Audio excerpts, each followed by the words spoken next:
I guess since okay, let's do a little bit of old news first, and we'll talk about the summit with North Korea. All right, sounds good. Yeah. So I mean, I'm sure all you guys know that that President Trump and Chairman Kim met in Hanoi, Vietnam. This is their second meeting, second round of negotiations, and it didn't go as well as say the first one. Yeah, I think that's pretty. I'll say this about because we've been kind of dealing with the North Korea and all this for what, about a year, almost a year now, right? With and I'll say that there has been more momentum towards peace in that area, at least I think, than we've seen in the past several decades. Um, Right. and but with when it's North Korea, who has had a long line of liars as their dictators, And crazy people. and yeah, and so you kind of say, okay, you take it with a shaker of salt, because it's kind of, or a canister of salt, because it's just can't really trust them, and until something actually is done, as far as them kind of making steps to become a part of the what they I really hate the term community of nations, but kind of where they're not like just cast off into the outer darkness. uh, but yeah, we had a little bit more momentum with the last summit, and then this one, I don't know if where pretty much Kim Jong-un, in typical Kim fashion, decided that it was time to well, we'll do, maybe, like, we'll take out one of our nuclear facilities if you know do all of this stuff for us. And Trump walked away. It's like, okay, well, no deal. So I'll say this, because a lot of people are bashing Trump for the things that he said and how he's kind of been nice. His language has been very nice towards Kim Jong Un. Right, right. It's also kind of complimentary and kind of Right flattering. now, personally, I don't like that.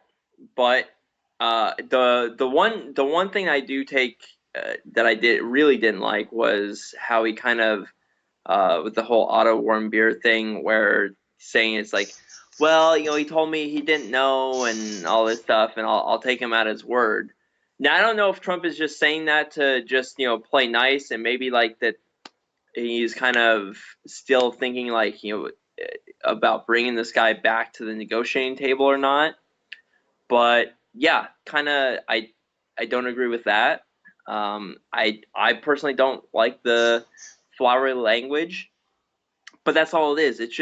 It's Trump doing what he does best, talking a lot, saying a lot of things. Um, he kind of throws up smoke and mirrors. But here's the thing: we didn't actually give anything to North Korea. What did they gain? What did we give up? What How did we compromise ourselves as a country to North Korea? Nothing. Nothing happened. And the fact, it's like, and Trump was saying that, yeah, he's willing to walk away from the bargaining table. It's like, oh, okay, you're not willing to agree to these terms. Well, it's kind of, all right, we'll see ya. And I think, unlike some of our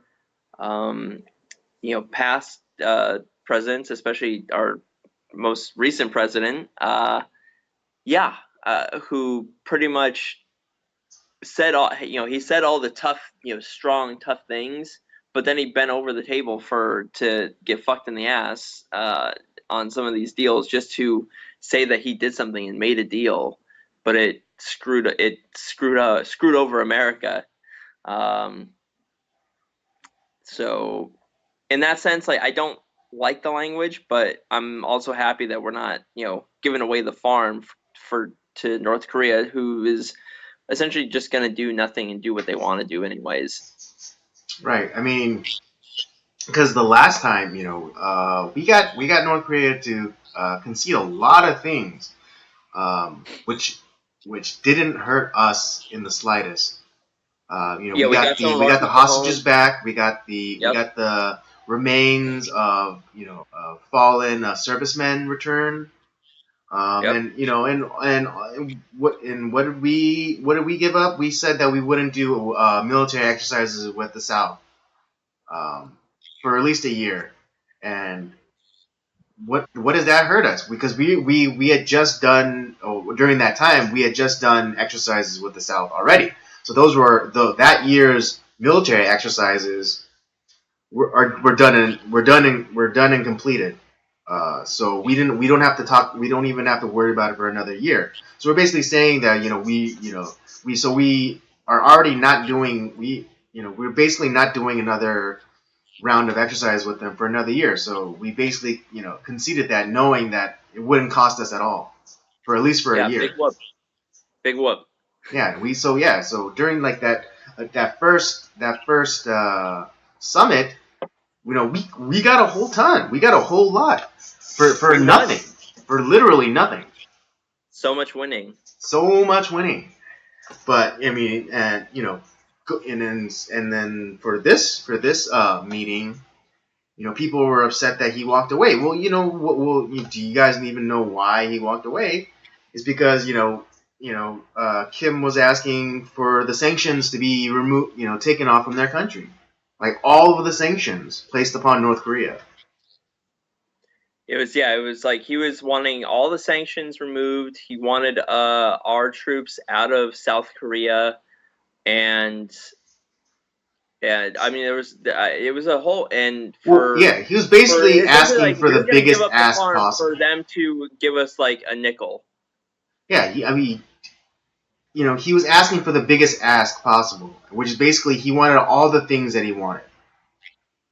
And I mean, and during a negotiation, that's what you're gonna do. You're gonna go in and you say, "I want, all, I want everything on this list," and that's the move that you're gonna go with.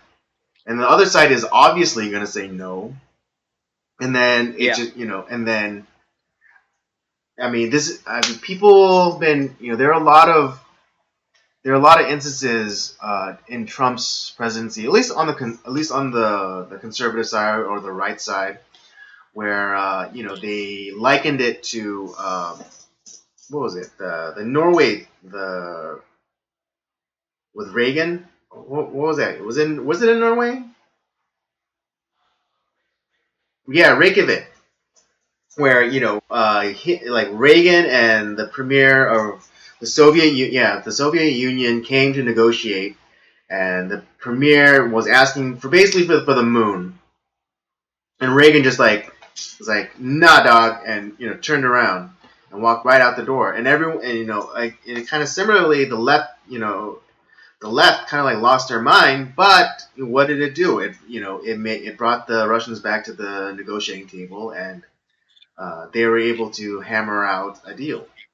they came back a year later and pretty much like they were able to come to a deal. Precisely. But yeah, it makes sense. Like when you're that far apart, like there's no way that you're gonna like come to some sort of agreement at that summit. It's like I'm not gonna. And Trump's like, I'm not gonna waste my time. Like it's over. Right. It's like I mean, and out of all of the things, I mean, I could be proven wrong next year, but this could be Trump's actual Reykjavik moment. it could be. And here's the thing too is like we we don't really gain anything from dealing with them. We're honestly like us even willing to like come to some sort of negotiation. We're Mhm. throwing them a bone Right. because I mean, yeah. The United States is coming from a place of strength. What does North Korea really have to offer us other than promising not to denuclearize and to stop missile testing? That's literally because it's not like they're a super resource rich nation. So so those are the only things that they can offer us for us to even entertain the idea of opening welcoming them back to, as you said, the community of nations. Yeah, so I'm, it's kind of a mixed bag. Like I said, I still think that we come out on top because we've given up essentially nothing to North Korea, and I think it's sad because for unless like you're Bernie Sanders or AOC, obviously we don't like communism. We don't like dictatorships. We want the North Koreans to be free. We want a unified Korea, that's not tyrannical. Right. We want an end to the Korean War. We want peace. I think normal human beings want that. Um, Right. and Yeah. I heard like the South Korea and Japan have, I think, uh, put in Trump as a nomination to get the Nobel Peace Prize. if Trump was able to, bring, an end to the Korean War and Mm-hmm. to end the Kim dynasty in North Korea and unify Korea, yeah, I think that's worth it. It's Oh certainly a yeah. hell of a I lot more mean, than yeah. Obama did for his stupid Nobel Peace Prize or whatever the fuck he did for for his nomination Oh, or you mean just breathing? yeah. I mean, you guys might think we're being facetious, but literally he got a, he won the election, and the very next day he got the Nobel Peace Prize. I'm not even exaggerating. That's literally the chain of events for Obama. Now, don't get me wrong. Getting elected president is a pretty big deal, but is it really Nobel Peace Prize worthy? Right? And he wasn't even full black. He was half black. Yeah, it's just And the other half that they don't want to really acknowledge is white. oh, evil. Right? But I mean, Oh yeah, man. that's so we're not exaggerating. Get elected president, get the Nobel Peace Prize. That is the chain of events. Yeah, it's so yeah, mixed bag. Not I'm not super thrilled, but I think could be a hell of a lot worse. Right. I mean, I think we're in agreement. I think anyone who thought that it was gonna go swimmingly and Kim was gonna be like, yeah, sure, I'll give up my nukes. You guys bring give us a Starbucks. We'll let Oh Starbucks no, this is in. the greatest. It's like it's just it's not gonna happen. Yeah. It's not gonna be some pretty flowery moment like with this. It's unfortunately I don't I it's maybe, but the thing is I don't think we can ever trust anything that comes out of that guy's mouth ever.